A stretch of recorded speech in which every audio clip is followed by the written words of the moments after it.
the best academy. Good evening everyone. Welcome to Harish Academy.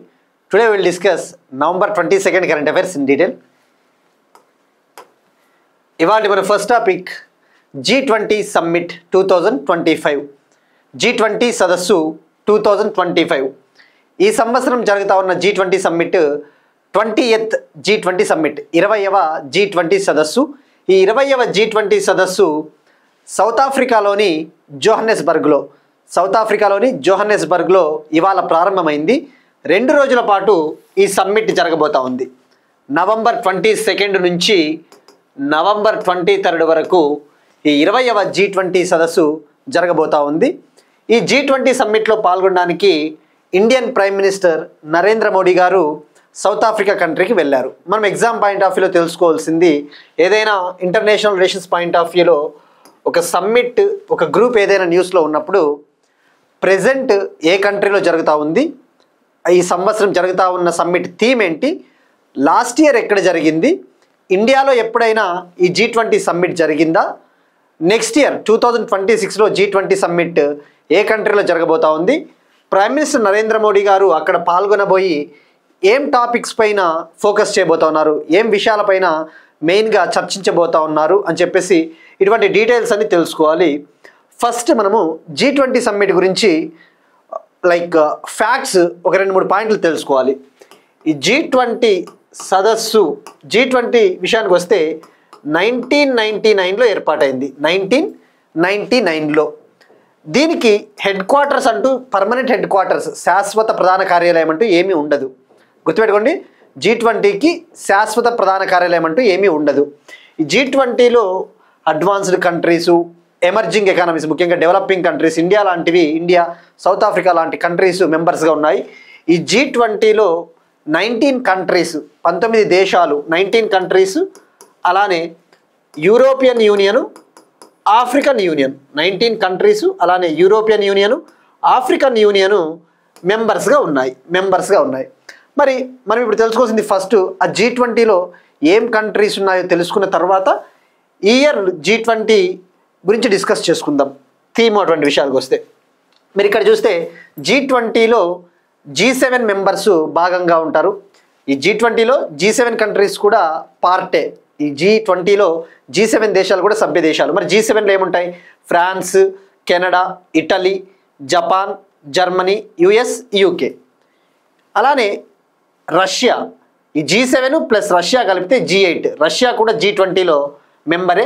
ఇక ఓవరాల్గా G20 చూస్తే ఈ 8 దేశాలతో పాటు Turkey, South Korea, South Africa, Saudi Arabia, Mexico, Indonesia, India, China, Argentina, Australia, బ్రెజిల్తో పాటు, ఈ కంట్రీస్తో పాటు ఆఫ్రికన్ యూనియను, అలానే European union, African union, European union, ఈ కూటములు కూడా ఉన్నాయి. మరి ఇక G20 విషయానికి వస్తే ఈ సంవత్సరం జరుగుతూ ఉన్న థీమ్ ఏంటిదో ఫస్ట్ మనం నోట్ చేసుకోవాలి తప్పకుండా.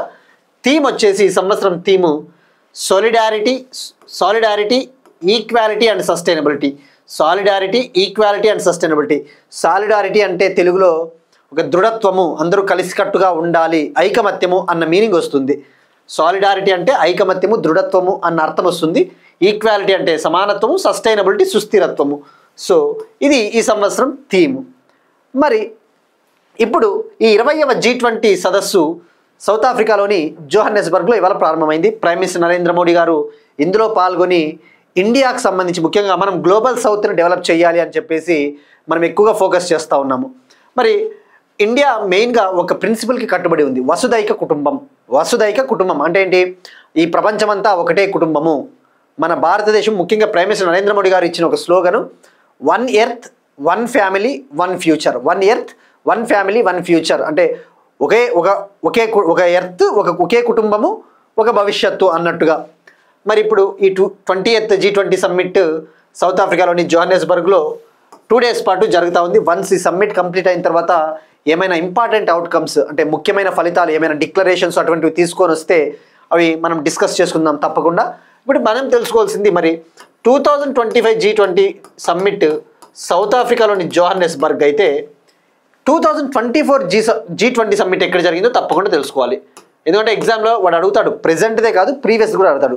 2024 G20 సమ్మిట్ బ్రెజిల్లోని రియో డి జనీరో సిటీలో జరిగింది. బ్రెజిల్లోని రియో డి జనీరో. ఇక 2026 G20 సమ్మిట్ అమెరికాలో జరగబోతోంది. అమెరికా. ఇక మనం ఇటీవల తెలుసుకున్నాం, ఈ 2025 G20 సమ్మిట్కి అమెరికా డొనాల్డ్ ట్రంప్ ప్రకటించాడు, మేము ఎవ్వరూ అటెండ్ అవ్వట్లేదు, మా కంట్రీ పార్టిసిపేట్ చేయట్లేదని చెప్పేసి ప్రకటించారు. సో ఈ 2025 G20 సమ్మిట్లో యుఎస్ఏ అనేది పాల్గొనలేదు, ఆ విషయం గుర్తుపెట్టుకోండి. అలానే చైనా అధ్యక్షుడు జిన్పింగ్ కూడా ఇందులో పార్టిసిపేట్ చేయలేదు. చైనా ప్రెసిడెంట్ జిన్పింగ్ కూడా పాల్గొనటం లేదు. So America, China absent. ఇది గుర్తుపెట్టుకోండి, వాడు ఎగ్జామ్లో ఎలా అయినా అడగొచ్చు. ఇక 2024 రియో డి జనీరోలో జరిగింది. మరి ఈ సంవత్సరం ఈ 2025 G20 సమ్మిట్కి ఏమైనా ఒక ప్రాముఖ్యత, సిగ్నిఫికెన్స్ ఉందా అంటే, తొలిసారిగా ఆఫ్రికాలో జరుగుతూ ఉన్న G20 summit. For the first time G20 summit is being held in Africa. For the first time G20 summit is being held in Africa. Africa ఖండంలో, ఆఫ్రికా కాంటినెంట్లో తొలిసారిగా జరుగుతూ ఉన్న G20 సదస్సు 2025 G20 సదస్సు సౌత్ ఆఫ్రికా అన్న విషయం గుర్తుపెట్టుకోండి. మరి ఇండియాలో ఇంతకుముందు ఎప్పుడైనా జరిగిందా అంటే, ఇండియాలో ఒకే ఒకసారి, అది 2023లో న్యూఢిల్లీలో జరిగింది. 2023లో న్యూఢిల్లీలో జరిగింది, ఆ విషయం గుర్తుపెట్టుకోండి. ఇక 2024లో వచ్చేసి బ్రెజిల్లోని రియో డి జనీరోలో నవంబర్లో జరిగింది. మరి 2023 న్యూఢిల్లీలో జరిగిన G20 సమ్మిట్కి ఏమైనా ప్రాముఖ్యత, ఏదైనా ఒక సిగ్నిఫికెన్స్, ఏదైనా ఇంపార్టెన్స్ ఉందా అంటే, అప్పుడే ఆఫ్రికన్ యూనియన్ ఈ G20లో మెంబర్గా జాయిన్ అయింది. 2023లో న్యూఢిల్లీలో జరిగిన G20 సమ్మిట్లో African union full time మెంబర్గా జాయిన్ అయింది. In 2023 G20 summit which held in New Delhi, at that time African union joined as a member of G20. So ఇది 20వ G20 సమ్మిట్కి సంబంధించిన ఇన్ఫర్మేషన్. ఇక అలానే ప్రైమ్ మినిస్టర్ నరేంద్ర మోడీ గారు ఈ సౌత్ ఆఫ్రికాలోనే మరొక ఇంపార్టెంట్ మీటింగ్ కూడా అటెండ్ కాబోతా ఉన్నాడు. సౌత్ ఆఫ్రికాలో 6th ఇబ్సా డైలాగ్కి అటెండ్ కాబోతా ఉన్నారు. సౌత్ ఆఫ్రికాలోనే 6వ ఇబ్సా సదస్సు, 6వ ఇబ్సా లీడర్ల మీటింగ్ జరగబోతోంది. 6th IBSA meeting is happening in South Africa. మరి ఇక్కడ ఇబ్సా అంటే India, Brazil, South Africa. India, Brazil, South Africa లీడర్ల మీటింగ్. అది ఎన్నవది అంటే 6th మీటింగ్. మరి ఈ 3 కంట్రీలు కూడా గ్లోబల్ సౌత్ కదా, మనకి విధంగా చెప్పాలంటే గ్లోబల్ సౌత్ అంటే డెవలపింగ్ కంట్రీస్ అన్న మీనింగ్ వస్తుంది. డెవలపింగ్ కంట్రీస్ని గ్లోబల్ సౌత్గా పరిగణిస్తారు. ముఖ్యంగా ఈ like Latin American countries, African countries, Indian sub continent, even వీటిని గ్లోబల్ సౌత్గా పరిగణిస్తారు. గ్లోబల్ సౌత్కి ఇండియా లీడర్గా వ్యవహరిస్తూ ఉంది. So this is about 20th G20 summit. ఇక G20 మెంబర్స్ గురించి మనం డిస్కస్ చేసుకున్నాం. నెక్స్ట్ వన్, ఎకానమీకి సంబంధించి ఒక ఇంపార్టెంట్ లేబర్ కోడ్స్, 4 కొత్త కార్మిక కోడ్లను ప్రకటించిన central government. Central government announced 4 new labour codes. Central government announced 4 new labour codes. Central government ఈ లేబర్ రీఫార్మ్స్ తీసుకురావాలి అని చెప్పేసి 2019-2020లో 4 కోడ్స్ని, 4 కార్మిక కోడ్లను, 4 లేబర్ కోడ్స్ని ఇంట్రడ్యూస్ చేసింది. వాటిని ఇప్పుడు అమల్లోకి తీసుకొని వస్తా ఉన్నట్టు ప్రకటించింది. Central government announced 4 new labour codes which is going to be effective from now onwards. ఇవి అమల్లోకి వచ్చాయి. మరి ఎగ్జామ్ పాయింట్ ఆఫ్ వ్యూలో మనం తెలుసుకోవాల్సింది లేబర్ రీఫార్మ్స్. ఇండియాలో లేబర్ రీఫార్మ్స్కి సంబంధించి, కార్మిక సంస్కరణలకు సంబంధించి వివిధ రాష్ట్రాలు వివిధ సంస్కరణలు తీసుకుని వస్తూ ఉంటాయి. ముఖ్యంగా ఇండియాలో లేబర్ తీసుకుంటే ఎక్కువగా అనార్గనైజ్డ్ వర్కర్స్, అసంఘటిత కార్మికులు ఎవరైతే ఉంటారో, అంటే ఫర్ ఎగ్జాంపుల్ గిగ్ వర్కర్స్. ఈ గిగ్ వర్కర్లు అంటే ప్లాట్ఫామ్ వర్కర్స్ ఉంటారు కదా, స్విగ్గీ, జొమాటో, ర్యాపిడో, ఇటువంటి వర్కర్స్ కోసము వీళ్ళందరూ కూడా ఈ లైక్ అనార్గనైజ్డ్ వర్కర్, అసంఘటిత కార్మికుల కిందకు వస్తారు. వీళ్ళకి సోషల్ సెక్యూరిటీ ఉండదు, సామాజిక భద్రత ఉండదు, ఫిక్స్డ్ ఎంప్లాయ్మెంట్ అంటూ ఉండదు. ఐ మీన్ వీళ్ళకి నెలవారీగా ఇంత వేతనము, ఇంత శాలరీ అనేది ఏమి ఉండదు, సోషల్ సెక్యూరిటీ ఉండదు, వేజ్ సెక్యూరిటీ ఉండదు. సో ఇప్పుడు ఈ లేబర్ రీఫార్మ్స్లో భాగంగా ఈ కార్మికులకు మంచి ఉపాధి కల్పించాలి, సోషల్ సెక్యూరిటీ, సామాజిక భద్రత, వేజ్ సెక్యూరిటీ, వేతన భద్రతను కల్పించాలి అని చెప్పేసి సెంట్రల్ గవర్నమెంట్ 4 న్యూ లేబర్ కోడ్స్ని తీసుకొని వచ్చింది. ఈ 4 కొత్త లేబర్ కోడ్లు 29 ఎగ్జిస్టింగ్ లేబర్ లాస్ని రీప్లేస్ చేసింది. ఈ 4 కొత్త లేబర్ కోడ్స్ రాకముందు బ్రిటిష్ కాలం నుంచి కావచ్చు, 1930s 1930 బ్రిటిష్ ఆ కాలంలో కొన్ని అవుట్డేటెడ్ లేబర్ లాస్ ఉండేవి, కొన్ని కాలం చెల్లిన కార్మిక చట్టాలు, వాటన్నిటిని కూడా తొలగించి వాటన్నిటిని రీప్లేస్ చేసి వాటన్నిటిని మెర్జ్ చేసేసి కలిపేసి 4 లేబర్ కోడ్లను తెచ్చింది. సో ఇక్కడ గుర్తుపెట్టుకోవాల్సింది ఈ 4 labour codes replaced how many existing laws అంటే సుమారుగా 29 కాలం చెల్లిన చట్టాల ప్లేస్లో ఈ 4టిని తీసుకురావడం జరిగింది. మరి అందులో ముఖ్యమైనవి ఏంటివో మనం ఎగ్జామ్ పాయింట్ ఆఫ్ వ్యూలో తెలుసుకోవాలి. ఆ 4 తప్పకుండా మనము ఎగ్జామ్ పాయింట్ ఆఫ్ వ్యూలో తెలుసుకోవాలి. ఒకటి వచ్చేసి code on wages. Code on wages అంటే ఏంటి, తెలుగులో చెప్పాలంటే వేతనాల కోడ్, శాలరీస్కి సంబంధించినది. మరొకటి industrial relations code. Industrial relations code అంటే తెలుగులో చెప్పాలంటే పారిశ్రామిక సంబంధాల కోడ్. మరొకటి వచ్చేసి కోడ్ ఆన్ సోషల్ సెక్యూరిటీ, సామాజిక భద్రతకు సంబంధించిన ఒక కోడ్. తెలుగులో చెప్పాలి అంటే సామాజిక భద్రత కోడ్ అంతే. ఇక మరొకటి వచ్చేసి occupational safety, health and working conditions code. తెలుగులో చెప్పాలి అంటే వృత్తి భద్రత, ఆరోగ్యం మరియు పని పరిస్థితుల కోడ్. మరి ఈ 4టిని ఎప్పుడు తీసుకొని వచ్చారు అంటే ఈ కోడ్ ఆన్ వేజెస్ని 2019లో ఇంట్రొడ్యూస్ చేశారు, ఇండస్ట్రియల్ రిలేషన్స్ కోడ్ని 2020లో, కోడ్ ఆన్ సోషల్ సెక్యూరిటీని 2020లో, ఈ ఆక్యుపేషనల్ సేఫ్టీ కోడ్ని 2020లో ఇంట్రొడ్యూస్ చేశారు. మరి ఇప్పుడు మనం తెలుసుకోవాల్సింది ఇందులో ఏం పాయింట్స్ ఉన్నాయి. ఒక బేసిక్ ఫ్యూ పాయింట్స్. ఈ కోడ్ ఆన్ వేజెస్ ఏం చెప్తుంది అంటే ముఖ్యంగా ఈ యొక్క అసంఘటిత కార్మికులు కావచ్చు, అలానే ఈవెన్ ఆర్గనైజ్డ్ లేబర్ కూడా అందరికీ వర్తిస్తుంది. ఆ వర్కర్లకు సంబంధించి వాళ్ళ శాలరీలు, వాళ్ళ వేతనాలకు సంబంధించి కొన్ని ప్రొవిజన్స్ ఇందులో ఉంటాయి. మరొకటి ఇండస్ట్రియల్ రిలేషన్స్ కోడ్ ఏంటంటే ఇదేం చెప్తుందంటే ఈ లేబర్కి ఇండస్ట్రీస్కి మధ్య ఏమైనా డిస్ప్యూట్స్ వస్తే, ఎవరైతే ఎంప్లాయ్మెంట్ ఇస్తూ ఉన్నారో ఆ ఇండస్ట్రీ ఎంప్లాయర్స్కి ఈ లేబర్కి ఏమైనా డిస్ప్యూట్స్, వివాదాలు వస్తే వాటిని రిజాల్వ్ చేయడం కోసం, వాటిని పరిష్కరించడం కోసం ఈ కోడ్. మరొకటి కోడ్ ఆన్ సోషల్ సెక్యూరిటీ, సామాజిక భద్రత అంటే ఏంటి, వాళ్ళకి పెన్షన్స్ కావచ్చు, అటువంటి సోషల్ సెక్యూరిటీ కల్పించడం కోసం ఇదొక కోడ్. మరొకటి వచ్చేసి occupational safety, health and working conditions code ఏం చెప్తుందంటే ఈ ముఖ్యంగా ఈ ఫ్యాక్టరీల వద్ద ప్రొటెక్షన్ ఉండదు, ఫ్యాక్టరీల వద్ద పేలుళ్ళు, యాక్సిడెంట్స్, కెమికల్ ఎక్స్ప్లోజన్స్, ఈ రసాయనిక దుర్ఘటనలు జరుగుతూ ఉంటాయి, బాయిలర్లు పగిలిపోవడం, పేలిపోవడం అటువంటివి. సో అక్కడ ఫ్యాక్టరీ కండిషన్స్ సేఫ్గా ఉండాలి అని చెప్పేసి వాళ్ళ ముఖ్యంగా ఆ లేబర్కి సంబంధించి ఆరోగ్యాన్ని పరిరక్షించడానికి సంబంధించిన కొన్ని నియమాలు, కొన్ని నిబంధనలు, కొన్ని ప్రొవిజన్స్ ఇందులో ఉంటాయి. సో ఇక్కడ గుర్తుపెట్టుకోండి 4 లేబర్ కోడ్స్, వాటి పేర్లు. దీన్ని తీసుకొని వచ్చింది మినిస్ట్రీ ఆఫ్ లేబర్, కార్మిక మంత్రిత్వ శాఖ. 29 చట్టాల ప్లేస్లో ఈ 4టిని తీసుకురావడం జరిగింది. ఇక ఏం కవర్ చేస్తాయంటే పాయింట్స్ మనకి ఇది analytical point of view help అవుతాయి.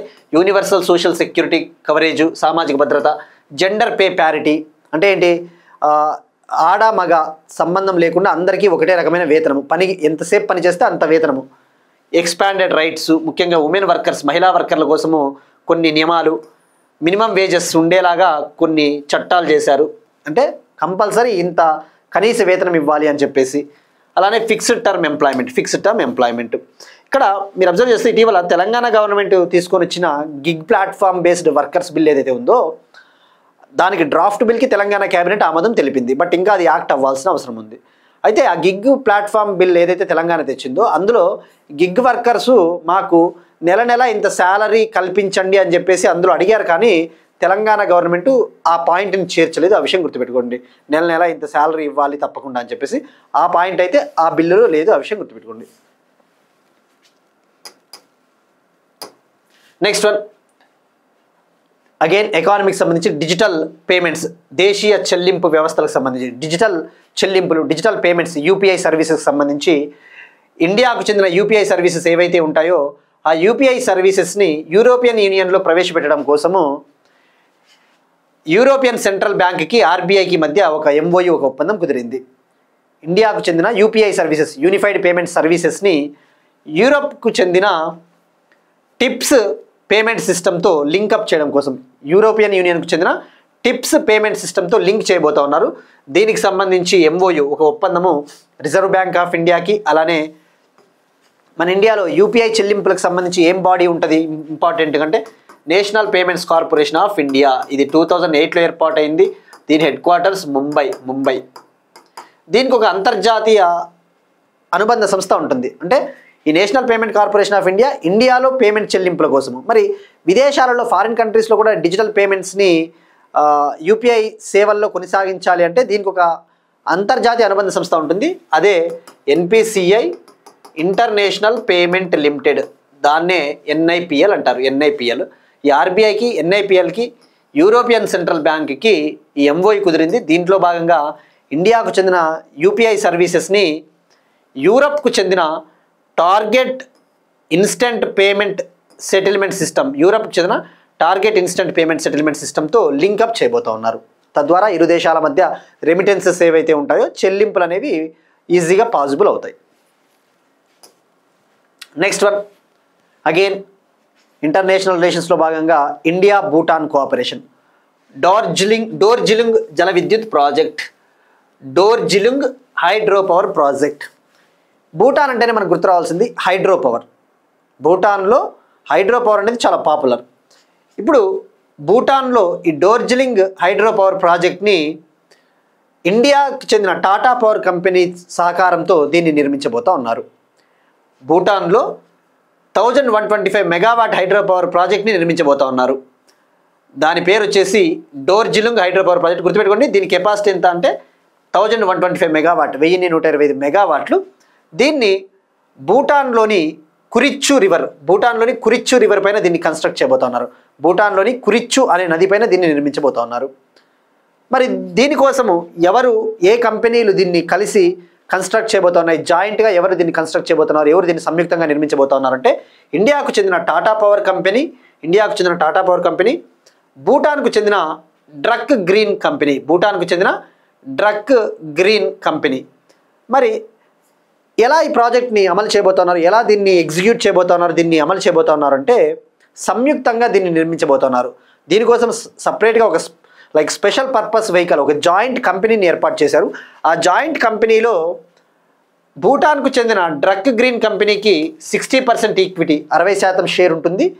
ఇండియాకు చెందిన టాటా పవర్ కంపెనీకి 40% షేర్ ఉంటుంది, 40% షేర్. సో భూటాన్కు చెందిన కంపెనీకే ఎక్కువ షేర్ ఉంది. ఆ విషయం తప్పకుండా గుర్తుపెట్టుకోండి, ప్రతి పాయింట్ ఇంపార్టెంటే. ఇక మరి ఇందులో 1125 మెగావాట్ అంటే ఈ హైడ్రో పవర్ ప్రాజెక్ట్లో ఎన్ని యూనిట్స్ ఉన్నాయంటే 6 యూనిట్స్ ఉన్నాయి. 6 యూనిట్లు, ఒక్కొక్క యూనిట్ కెపాసిటీ 187.5 మెగావాట్. 6 × 187.5 మెగావాట్ అంటే 1125 మెగావాట్ వస్తుంది. 6 యూనిట్లు ఉంటాయి. మరి దీనికోసం 13,100 crore 13,100 కోట్లను ఖర్చు పెట్టబోతా ఉన్నారు. సెప్టెంబర్ 2031 కల్లా, 2031 సెప్టెంబర్ కల్లా ఈ project, hydro power project complete కాబోతా ఉంది. Next one, Niti Aayog water budgeting రిపోర్ట్ని రిలీజ్ చేసింది. Niti Aayog released water budgeting report for aspirational blocks. Aspiration బ్లాకులకు నీటి బడ్జెట్పై నీతి ఆయోగ్ నివేదిక విడుదల చేసింది. ఇక్కడ first of all aspirational block అంటే ఏంటో మనకి ఐడియా ఉండాలి. ఆస్పిరేషనల్ బ్లాక్, అలానే ఆస్పిరేషనల్ డిస్ట్రిక్ట్ ప్రోగ్రామ్, ఇవి రెండు కూడా నీతి ఆయోగ్ ప్రోగ్రాంలు. ఇండియాలో వెనుకబడిన జిల్లాలను, వెనుకబడిన బ్లాక్స్ని డెవలప్ చేయడం కోసము నీతి ఆయోగ్ లాంచ్ చేసిన 2 ప్రాజెక్ట్స్, 2 ప్రోగ్రామ్స్. ఇక్కడ ఫస్ట్ ఈ ఆస్పిరేషనల్ బ్లాక్ ప్రోగ్రామ్ విషయానికి వస్తే, ఇక్కడ బ్లాక్ అంటే ఒక మండలం టైప్ అనుకోండి, ఒక మండలం type, like block in the sense a small territory, ఒక చిన్న ప్రాంతము, ఒక మండలం స్థాయిలో ఉంటుంది ఒక బ్లాకు. మరి ఇండియాలో ఈ ఆస్పిరేషనల్ బ్లాక్స్, ముఖ్యంగా భారతదేశంలో కొన్ని స్టేట్లలోని కొన్ని బ్లాక్లను సెలెక్ట్ చేసింది నీతి ఆయోగ్. అటువంటి బ్లాక్స్ని నీతి ఆయోగ్ 500 బ్లాక్స్ని సెలెక్ట్ చేసింది, 500 బ్లాక్స్ని. ఆ 500 బ్లాక్స్ కూడా 27 స్టేట్స్, 4 యూటీస్లో ఉన్న బ్లాక్స్, 27 రాష్ట్రాలు, 4 కేంద్రపాలిత ప్రాంతాల్లో 500 బ్లాక్స్ని సెలెక్ట్ చేసింది. వీటిని డెవలప్ చేయాలి, అవసరమైన వాటర్ సెక్యూరిటీ, ఇన్ఫ్రాస్ట్రక్చర్, మౌలిక వసతులు అవన్నీ కల్పించడమే దీని ముఖ్య ఉద్దేశం. దీన్ని 2023 జనవరిలో నీతి ఆయోగ్ ప్రారంభించింది. 2023 జనవరిలో. ఇది 2022-23 యూనియన్ బడ్జెట్లో అనౌన్స్ చేశారు ఆస్పిరేషనల్ బ్లాక్ ప్రోగ్రామ్ని. ఆస్పిరేషనల్ అంటే ఏంటి తెలుగులో? ఆకాంక్షిత జిల్లాలు, ఆకాంక్షిత బ్లాకుల ప్రోగ్రామ్. ఎప్పుడు అనౌన్స్ చేశారు?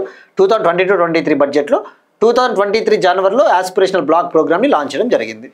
మరి ఇప్పుడు సో ఆస్పిరేషనల్ బ్లాక్ అనేది మనకి క్లారిటీ వచ్చింది కాబట్టి వాటర్ బడ్జెటింగ్ అంటే ఏంటో తెలుసుకోవాలి. బడ్జెటింగ్ ఈ వాటర్ బడ్జెటింగ్, మనకి బడ్జెట్ అంటే ఏంటి? బడ్జెట్లో ఏ రంగానికి ఎంత నిధులు కావాలో ఆ నిధులు కేటాయిస్తారు. ఏ రంగానికి ఎంత ఫండ్స్ అవసరమవుతాయో ఒక అంచనా వేసి ఆ ఫండ్స్ని అలకేట్ చేయడం జరుగుతుంది, కేటాయించడం జరుగుతుంది. అలానే వాటర్ బడ్జెటింగ్ అంటే ఈ ఆస్పిరేషనల్ బ్లాక్స్ని కొన్నింటిని సెలెక్ట్ చేసింది, వాటికి మాత్రమే ఈ వాటర్ బడ్జెటింగ్ రిపోర్ట్ని రిలీజ్ చేసింది. వాటర్ బడ్జెటింగ్ ఏమని చెప్తుందంటే ఏ రంగానికి ఎంత నీటి అవసరం ఉంది, ఏ సెక్టార్కి ఎంత వాటర్ నీడ్ ఉందో అంచనా వేసి ఎస్టిమేట్ చేసి విడుదల చేసే రిపోర్టే వాటర్ బడ్జెటింగ్ రిపోర్టు. మరి ఇప్పుడు ఎన్ని బ్లాక్స్ని సెలెక్ట్ చేసింది అంటే 18 బ్లాక్స్ని సెలెక్ట్ చేసింది. 18 బ్లాక్స్కి సంబంధించి రిపోర్ట్ని విడుదల చేసింది. ఆ 18 బ్లాక్స్ కూడా 11 స్టేట్స్లోవి, 11 రాష్ట్రాల్లోని 18 ఆస్పిరేషనల్ బ్లాక్స్ని సెలెక్ట్ చేసింది. ఆ విషయం గుర్తుపెట్టుకోండి. మరి ఆ 18 బ్లాక్స్ ఎన్ని క్లైమేటిక్ జోన్స్లో ఉన్నాయంటే 8 అగ్రో క్లైమేటిక్ జోన్స్. 11 రాష్ట్రాల్లోని 8 అగ్రో క్లైమేటిక్ జోన్లలోని 18 బ్లాక్స్ని సెలెక్ట్ చేయడం జరిగింది. ఇక్కడ అగ్రో క్లైమేటిక్ జోన్ అంటే ఏంటి? ఒక్కొక్క రాష్ట్రంలో ఒక్కొక్క వాతావరణ పరిస్థితులు ఉంటాయి, వాటిని అగ్రో క్లైమేటిక్ జోన్స్ అంటారు. సో 11 స్టేట్స్ 18 బ్లాక్స్ అనే విషయం గుర్తుపెట్టుకుంటే సరిపోతుంది. సో దీనివల్ల ఏం పాసిబుల్ అవుతుందంటే ఏ బ్లాక్కి ఎంత నీరు అవసరమో, ఏ విధంగా వాటర్ని మనము బెస్ట్గా ఎఫిషియెంట్గా సమర్థవంతంగా ఉపయోగించుకోవాలో అన్న దానిపైన ఈ రిపోర్ట్. సో ఈ కీ పాయింట్స్ గుర్తుపెట్టుకుంటే సరిపోతుంది. నెక్స్ట్ వన్, ఎనర్జీ సెక్యూరిటీ, శక్తి భద్రతకు సంబంధించి ప్రపంచంలోనే అతిపెద్ద అణు విద్యుత్ కేంద్రం, world's biggest nuclear power plant. World's biggest nuclear power plant, ప్రపంచంలోనే అతిపెద్ద అణు విద్యుత్ కేంద్రము రీస్టార్ట్ కాబోతోంది, మళ్ళీ పునః ప్రారంభం కాబోతోంది. It is going to be restarted soon. World's biggest nuclear power plant, it is located in Japan. జపాన్లో ఉంది. దాన్ని మళ్ళీ మేము ప్రారంభిస్తూ ఉన్నాము, రీస్టార్ట్ చేస్తూ ఉన్నట్టు జపాన్ ప్రకటించింది. మరి దాని పేరేంటిదో తెలుసుకోవాలి. పేరు వచ్చేసి Kashiwazaki Kariwa nuclear plant. Kashiwazaki Kariwa nuclear power plant. ఇది సుమారుగా 400 హెక్టార్స్లో విస్తరించి ఉంది. 400 హెక్టార్స్ అంటే 1000 ఎకరాలు, 1000 ఎకర్స్లో ఎక్స్పాండ్ అయి ఉన్న న్యూక్లియర్ పవర్ ప్లాంట్. గుర్తుపెట్టుకోండి ఇంకొకసారి పేరు, కషివజకి కరివా న్యూక్లియర్ పవర్ ప్లాంట్. ఇది జపాన్లోని నిగటా ప్రావిన్స్, జపాన్లోని నిగటా అనే ప్రాంతంలో ఉంది. మరి ఇప్పుడెందుకు వీళ్ళు మళ్ళీ రీస్టార్ట్ చేయబోతున్నారంటే 2011లో జపాన్లో ఎర్త్క్వేక్ వచ్చింది. ఎర్త్క్వేక్, సునామీ 2011లో. అప్పుడు Fukushima nuclear power plant accident జరిగింది. ఫుకుషిమా అణు విద్యుత్ కేంద్రం దుర్ఘటన జరిగి సుమారుగా 18,000 మంది జపాన్లో చనిపోయారు. అప్పట్లో 18,000 people were died in that incident. So nuclear power వల్ల ఈ ఇష్యూస్ ఉంటాయి. ముఖ్యంగా ఈ సముద్రాల దగ్గర న్యూక్లియర్ పవర్ ప్లాంట్స్ని ఏర్పాటు చేస్తారు. మీరు అబ్జర్వ్ చేస్తే ఇండియాలో కూడా కోస్టల్ ఏరియాస్లోనే, తమిళనాడు అయినా ఆంధ్రప్రదేశ్ అయినా, ఎందుకు సముద్రాల దగ్గర ఏర్పాటు చేస్తారు న్యూక్లియర్ పవర్ ప్లాంట్స్ అంటే ఆ కూలెంట్స్కి, ఆ న్యూక్లియర్ పవర్ ప్లాంట్స్లలో యూస్ చేసే కూలెంట్లకి అవసరమైన వాటర్ అనేది ఆ సముద్రాల నుంచే యూస్ చేస్తారు. So water resources. కానీ కొన్ని ఇష్యూస్ కూడా ఉంటాయి. ఇట్లాంటి ఎప్పుడైతే ఆ సునామీ వచ్చినప్పుడు ఆ వాటర్ ఏదైతే ఉందో, ఓషన్ వాటర్, సముద్ర జలాలు ఆ కూలెంట్లలోకి, రియాక్టర్లోకి వాటర్ వెళ్ళిపోతే అవి పేలిపోవడానికి ఛాన్సెస్ ఉంటాయి. సో న్యూక్లియర్ ఎనర్జీ వల్ల ఇదొక ప్రాబ్లం, ఇదొక సమస్య. అందుకే కొన్నిసార్లు న్యూక్లియర్ ఎనర్జీని అన్ని దేశాలు కూడా స్వాగతించవు. బట్ జపాన్ ఏంటంటే 2011 nuclear incident, Fukushima nuclear power plant దుర్ఘటన తర్వాత మళ్ళీ దీన్ని పునః ప్రారంభిస్తా ఉన్నట్టు ప్రకటించడం జరిగింది. సో ఆ పేరు గుర్తుపెట్టుకుంటే సరిపోతుంది. నెక్స్ట్ వన్, అరేబియా సముద్రంలో కొత్త ఆక్టోపస్ జాతి. అరేబియా సముద్రంలో కొత్త ఆక్టోపస్ జాతి జీవులు. ఆక్టోపస్ని ఇంగ్లీష్లో స్క్విడ్ స్పీషీస్ అంటారు. Squid, new species of deep sea squid discovered from the Arabian sea. Octopus జాతులు ఈ అరేబియా సముద్రంలో ముఖ్యంగా ఇలా ఉంటాయి ఆక్టోపస్. దీనికి 8 హ్యాండ్స్ ఉంటాయి. వీటిని అరేబియన్ సీలో కనుగొనడం జరిగింది. ఎక్కడ కనుగొన్నారంటే కేరళలోని కొల్లాం తీరము, కేరళలోని కొల్లాం కోస్ట్ వద్ద వీటిని కనుగొనడం జరిగింది. సముద్రం నుంచి 390 మీటర్స్ లోతులో, 390 మీటర్ల లోతులో. సో గుర్తుపెట్టుకోండి, కేరళలోని కొల్లాం కోస్ట్ వద్ద దీన్ని కనుగొన్నారు. దీన్ని ఎవరు కనుగొన్నారంటే, ఎవరు డిస్కవర్ చేశారంటే కొచ్చికు చెందిన central marine fisheries research institute వాళ్ళు కనుగొన్నారు. కొచ్చికు చెందిన central marine fisheries research institute పరిశోధకులు కనుగొన్నారు. ఇక్కడ central marine fisheries research institute అంటే తెలుగులో కేంద్ర సాగర మత్స్య పరిశోధన సంస్థ, కొచ్చి, కేరళ. మరి దీని పేరేంటో మనకు చాలా ఇంపార్టెంట్. ఎప్పుడైనా ఒక జాతి ఏదైనా ఒక జీవి కనుక్కున్నప్పుడు దాని పేరు ఏంటిది కనుక్కోవాలి. తనింగియా సిలసి, తనింగియా సిలసి దీని పేరు. ఇక్కడ సిలసి అంటే ఈ సిలసి అనేది ఒక వ్యక్తి పేరు. సిలస్, ఈజీ సిలస్. ఈ కొచ్చిన్కు చెందిన సెంట్రల్ మెరైన్ ఫిషరీస్ రీసెర్చ్ ఇన్స్టిట్యూట్కి ఒక ఆయన మాజీ డైరెక్టర్గా అప్పట్లో పనిచేశారు. అతని పేరు ఈజీ సిలస్. ఈజీ సిలస్ అతని పేరునే పెట్టడం జరిగింది, తనింజియా సిలసి. ఇండియన్ ఆక్టోపస్ స్క్విడ్ అంటారు. ఇది శాస్త్రీయ నామం, సైంటిఫిక్ నామం. ఇండియన్ ఆక్టోపస్ స్క్విడ్, దీని సైంటిఫిక్ నామం ఏంటి? తనింజియా సిలసి. ఇక్కడ తనింజియా అనేది ఆర్డర్ నేమ్, వర్గము. తనింజియా వర్గానికి చెందిన ఆక్టోపస్ జాతి ఇది. ఈ తనింజియా వర్గానికి చెందిన రెండవ ఆక్టోపస్ జాతి అరేబియా సముద్రంలో కనుగొన్నది. తనింజియా వర్గానికి చెందిన మొదటి ఆక్టోపస్ జాతిని అట్లాంటిక్ మహాసముద్రంలో కనుగొన్నారు. ఇప్పుడు ఈ వర్గానికి చెందిన రెండవ జాతిని అరేబియన్ సీలో కనుగొన్నారు. మరి దీనికి 8 హ్యాండ్స్ ఉంటాయి. ఆ విషయం గుర్తుపెట్టుకోండి, దీనికి 8 హ్యాండ్స్ ఉంటాయి. నెక్స్ట్ వన్, డిఫెన్స్కి సంబంధించి India America defence cooperation. America భారతదేశం మధ్య రక్షణ సహకారం. అమెరికా ఇండియాకి జావెలిన్ మిసైల్స్ని అమ్మాలి అని చెప్పేసి నిర్ణయం తీసుకునింది. అమెరికా ఇండియాకి జావెలిన్ మిసైల్స్, జావెలిన్ క్షిపణుల్ని అమ్మాలి అని చెప్పేసి నిర్ణయం తీసుకునింది. ఆ మిసైల్ డీల్ వచ్చేసి 92.8 మిలియన్ డీల్, 92.8 మిలియన్ అమెరికన్ డాలర్ల ఒప్పందము. మరి ఇక్కడ ఫస్ట్ తెలుసుకోవాల్సింది జావెలిన్ మిసైల్స్. ఈ జావెలిన్ మిసైల్స్ పేరు గుర్తుపెట్టుకోండి, FGM-148 జావెలిన్. FGM-148 javelin. ఈ డీల్లో భాగంగా జావెలిన్ మిసైల్స్ అలానే అమెరికా మరో కొన్ని రకాల వెపన్స్ను కూడా ఇండియాకి అమ్మాలి, సేల్ చేయాలి అని చెప్పేసి నిర్ణయం తీసుకుంది. అందులో ఒకటి FGM-148 జావెలిన్ మిసైల్స్, మరొకటి M98-2A1, M98-2A1 ఎక్స్కాలిబర్ artillery. ఎక్స్కాలిబర్ artillery, just ఎక్స్కాలిబర్ artillery అన్న విషయం గుర్తుపెట్టుకోండి. ఆర్టిలరీ అంటే ఆయుధాలు, ఎక్స్కాలిబర్ అనే ఒక రకమైన ఆయుధాలు. మెయిన్గా మనకి ఈ జావెలిన్ మిసైల్స్ గుర్తుపెట్టుకుంటే సరిపోతుంది. మరి ఫస్ట్ మనం తెలుసుకోవాల్సింది అసలు ఈ జావెలిన్ మిసైల్ ఏంటిది మనకి ఐడియా ఉండాలి. ఈ జావెలిన్ మిసైల్ అనేది ఇది ఒక యాంటీ ట్యాంక్ గైడెడ్ మిసైల్. ఇక్కడ చూస్తే మీరు ఒక పర్సన్ తన భుజంపై నుంచి ఈ జావెలిన్ మిసైల్ని ఫైర్ చేస్తూ ఉన్నాడు. అంటే ఇది మ్యాన్ పోర్టబుల్. మ్యాన్ పోర్టబుల్ అంటే ఏంటి? ఒక మనిషి దీన్ని క్యారీ చేయగలడు, ఒక ఆర్మీ పర్సన్ దీన్ని మోసుకొని పోగలడు. It is man portable. Third generation, ఎన్నవ generation? Third generation anti tank guided missile. It's an anti tank guided missile. అంటే ఏంటి? ఈ జావెలిన్ మిసైల్ని లాంచ్ చేస్తే శత్రు దేశాలకు చెందిన ట్యాంక్స్ని డిస్ట్రాయ్ చేయవచ్చు, నాశనం చేయవచ్చు. సో ఇది రేంజ్ వచ్చేసి ఇది మీడియం రేంజ్. గుర్తుపెట్టుకోండి, మధ్యస్థ శ్రేణి కలిగిన రేంజ్, మీడియం రేంజ్. ప్రతి పాయింట్ మనకి ఇంపార్టెంటే. Man portable, third generation, anti tank guided missile, medium range. మరి రేంజ్ ఎంత ఉంటుంది? రేంజ్ మీడియం అంటే మనకి డెఫినెట్లీ ఆ రేంజ్ ఎంతో కూడా తెలుసుకోవాలి కదా.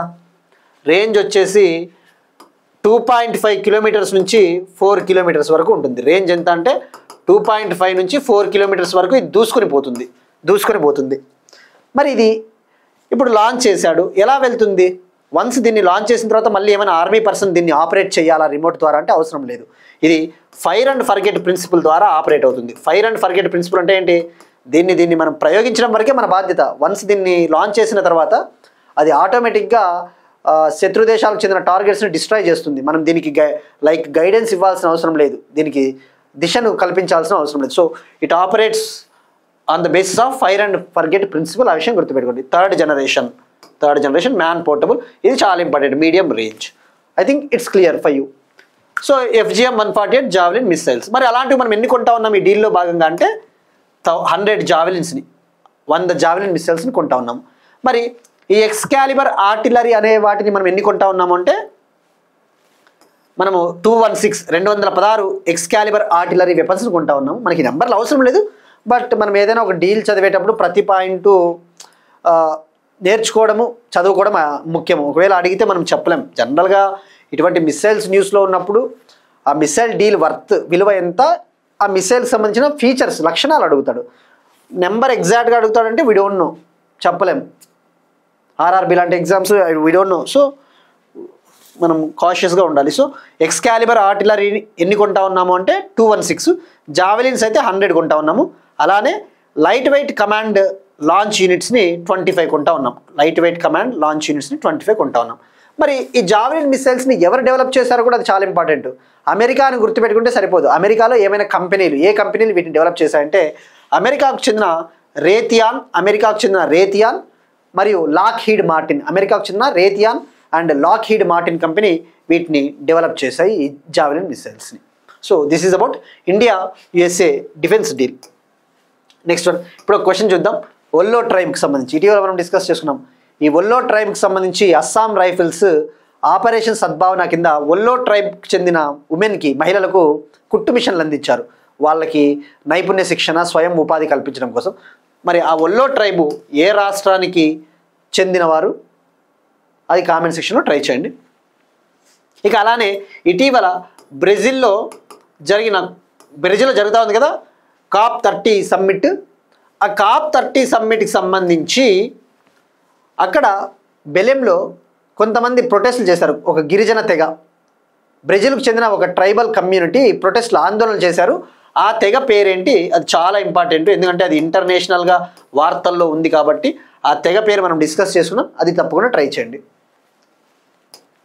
ఇక నిన్న అడిగిన క్వశ్చన్, మొదటి హ్యూమన్ రేటెడ్ L110 వికాస్ ఇంజన్ని ఇస్రోకి ఎవరు డెలివర్ చేశారు అంటే గోద్రెజ్ ఏరోస్పేస్, ముంబై హెడ్ క్వార్టర్స్గా ఉన్న Godrej aerospace company.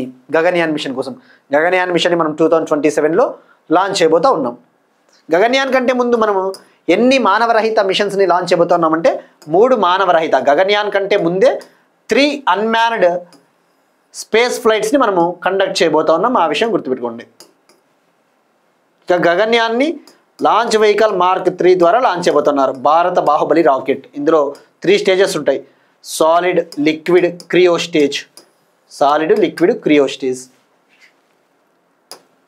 Next one, exercise Sagar Kavach, defence సంబంధించి ఎక్సర్సైజ్ సాగర్ కవచ్. మనం ఏదైనా ఎక్సర్సైజెస్, ఆపరేషన్స్ న్యూస్లో ఉన్నప్పుడు డొమెస్టిక్ ఎక్సర్సైజ్ ఏది, ఇంటర్నేషనల్ ఎక్సర్సైజ్ ఏది, అది ఎప్పుడు నిర్వహిస్తారు, ఎన్నిసార్లు నిర్వహిస్తారు, ఎవరు దీన్ని కండక్ట్ చేస్తారు, అటువంటి బేసిక్ డీటెయిల్స్ క్రొనాలాజికల్గా మనము తెలుసుకోవాల్సిన అవసరం ఉంది. ఈ ఎక్సర్సైజ్ సాగర్ కవచ్ అనేది ఇది ఒక కోస్టల్ సెక్యూరిటీ ఎక్సర్సైజ్. అంటే మన ఇండియాలో తీర ప్రాంతం ఎక్కువగా ఉంటుంది కదా, ఆ తీర ప్రాంతాన్ని ఎప్పటికప్పుడు పరిరక్షించడం కోసము నిర్వహించే exercise. It's a coastal security exercise. ఎక్కడ కండక్ట్ చేస్తారు అంటే ఇండియాలోని కోస్టల్ స్టేట్స్ ఏవైతే ఉంటాయో ఆ కోస్టల్ స్టేట్స్లలో నిర్వహిస్తారు. దీన్ని కండక్ట్ చేసేది ఎవరు నిర్వహిస్తారు అంటే ఇండియన్ కోస్ట్ గార్డ్ ICG. మరి ఇప్పుడు ఎక్కడ స్టార్ట్ అయింది ఎక్సర్సైజ్ సాగర్ కవచ్ 2025? తమిళనాడులో స్టార్ట్ అయింది. తమిళనాడులోని కడలూరు, విల్లుపురం డిస్టిక్లలో, స్టార్ట్ అయింది. మరి ఇది ఎప్పుడు స్టార్ట్ అయింది, ఎన్ని రోజుల పాటు జరిగిందంటే నవంబర్ 20 నుంచి నవంబర్ 21 వరకు 2 డేస్ పాటు జరిగింది. నవంబర్ 20 నుంచి నవంబర్ 21 వరకు 2 డేస్ పాటు జరిగింది. మరి ఇది ఏ టైపు అంటే ఇది యాన్యువల్ ఎక్సర్సైజా, బై యాన్యువల్ ఎక్సర్సైజా, బైఎన్నియల్ ఎక్సర్సైజ్ అంటే సంవత్సరంకి ఒకసారి నిర్వహిస్తారా, 2 ఏళ్ళకి ఒకసారా, మరి ఎన్ని ఏళ్ళకి ఒకసారి, అది కూడా మనకి ఇంపార్టెంట్ కదా. ఇది బై యాన్యువల్ అంటే సంవత్సరానికి 2 సార్లు. బై ఎన్నియల్ అంటే 2 ఏళ్ళకి ఒకసారి, for every 2 years. Biennial. Biannual అంటే సంవత్సరానికి 2 సార్లు. సో ఆ విషయం గుర్తుపెట్టుకోండి. So this is about exercise Sagar Kavach. Next one, Miss universe 2025 విన్నర్. మిస్ యూనివర్స్ అందాల పోటీలు. ఈ మిస్ యూనివర్స్ 2025 విన్నర్ ఎవరో తెలుసుకోవాలి. ఫస్ట్ ఇది ఎన్నవ ఎడిషన్ అంటే 74th ఎడిషన్, 74వ ఎడిషన్ జరిగింది. ఇందులో విన్నర్గా మెక్సికోకు చెందిన ఫాతిమా బాష్ అనే మహిళ విన్నర్గా నిలిచింది. మరి ఈవెంట్ ఎక్కడ జరిగింది? మిస్ యూనివర్స్ 2025 ఈవెంట్ థాయిలాండ్లోని బ్యాంకాక్లో జరిగింది. మొదటి రన్నరప్గా ఈమె ఎవరిపైన విజయం సాధించిందంటే ఫస్ట్ రన్నరప్ థాయిలాండ్కు చెందిన ప్రవీణార్ సింగ్ ఫస్ట్ రన్నర్గా, మొదటి రన్నరప్గా నిలిచింది. ఇండియా నుంచి ఈ మిస్ యూనివర్స్ 2025లో ఎవరు పార్టిసిపేట్ చేశారు, ఎవరు పాల్గొన్నారు ఇండియా నుంచి అంటే మనికా విశ్వకర్మ. మరి ఈ అవార్డుని ఎన్నేళ్ళకు ఒకసారి ఇస్తారంటే ఈ టైటిల్ని, ఈ అందాల పోటీల్ని ప్రతి సంవత్సరం నిర్వహిస్తారు. యాన్యువల్ ఈవెంట్, ప్రతి సంవత్సరం జరిగే అందాల పోటీలు. దీన్ని మిస్ యూనివర్స్ ఆర్గనైజేషన్ ఇస్తుంది. మిస్ యూనివర్స్ టైటిల్ని ఎవరిస్తారంటే మిస్ యూనివర్స్ ఆర్గనైజేషన్. ఈ మిస్ యూనివర్స్ ఆర్గనైజేషను థాయిలాండ్, మెక్సికోలో ఉండే ఒక కేంద్రము. థాయిలాండ్, మెక్సికో కంట్రీల్లో ప్రధాన కార్యాలయంగా మెయిన్ హెడ్ క్వార్టర్స్గా ఉండే Miss Universe organisation every year award ఈ టైటిల్ని ఇస్తుంది. మరి గతంలో ఇండియా నుంచి ఎవరైనా గెలుపొందారా అంటే ఇండియా నుంచి 3 గెలిచారు. 1994లో ఫస్ట్ టైం సుస్మితా సేన్, 1994లో ఫస్ట్ టైం సుస్మితా సేన్. ఆ తర్వాత 2000 సంవత్సరంలో 2000లో లారా దత్తా, 2021లో హర్నాజ్ కౌర్, 2021లో హర్నాజ్ కౌర్. ఇండియా నుంచి 3 మెంబర్స్ గెలుపొందారు. ఆ విషయం గుర్తుపెట్టుకోండి. ఇక ఈ ఎడిషన్ గుర్తుపెట్టుకోండి. ఇది ఎన్నవ ఎడిషన్ అంటే 74వ edition, 74th edition. Next one స్పోర్ట్స్కి సంబంధించి ఫీఫా ప్రపంచ కప్కు అర్హత సాధించిన అతి చిన్న దేశంగా కురాకో. ఫీఫా ఫుట్బాల్ వరల్డ్ కప్కు అర్హత సాధించిన అతి చిన్న దేశంగా Curacao. Curacao became smallest country to qualify for FIFA football world cup. FIFA football world cup, ఈ ఫిఫా ఫుట్బాల్ వరల్డ్ కప్ 2026 3 కంట్రీస్లో జరగబోతా ఉంది అని చెప్పేసి మనం తెలుసుకున్నాం ఆల్రెడీ.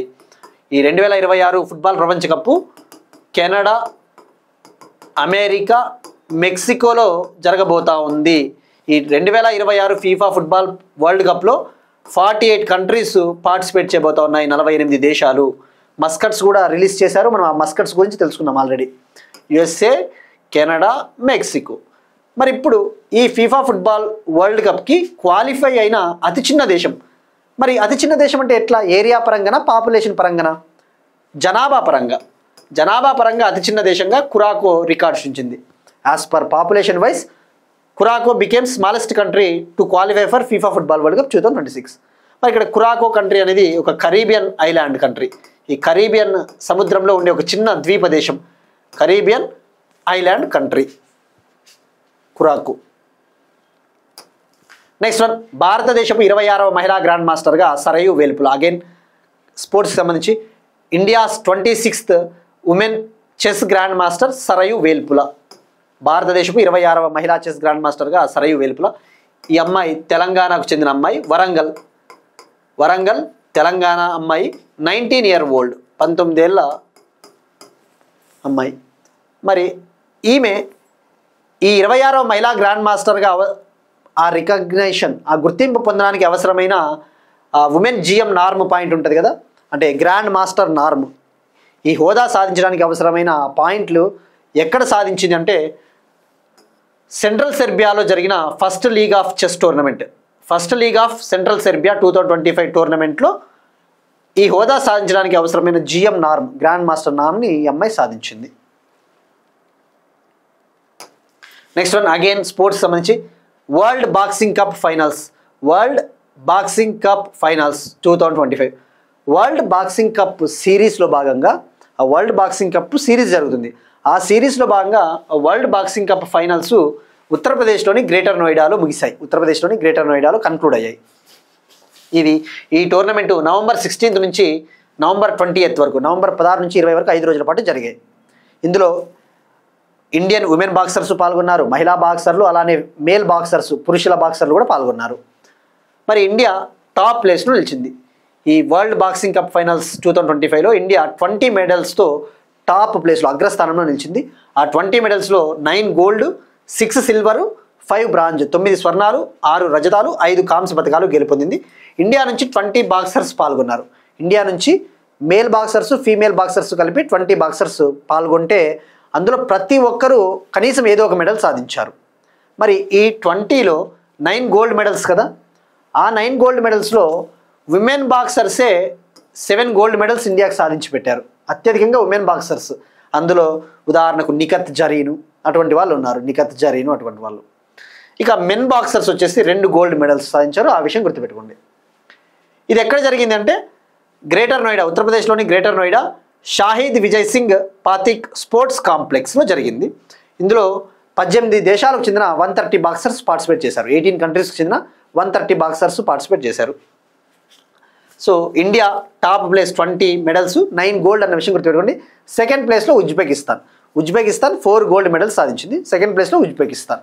సో ఇది తొలిసారిగా ఇండియాలో జరిగింది వరల్డ్ బాక్సింగ్ కప్ ఫైనల్స్. ఇవి ఇవాల్టి కరెంట్ అఫైర్స్. మనం ఒకసారి క్విక్గా రీక్యాప్ చేద్దాం.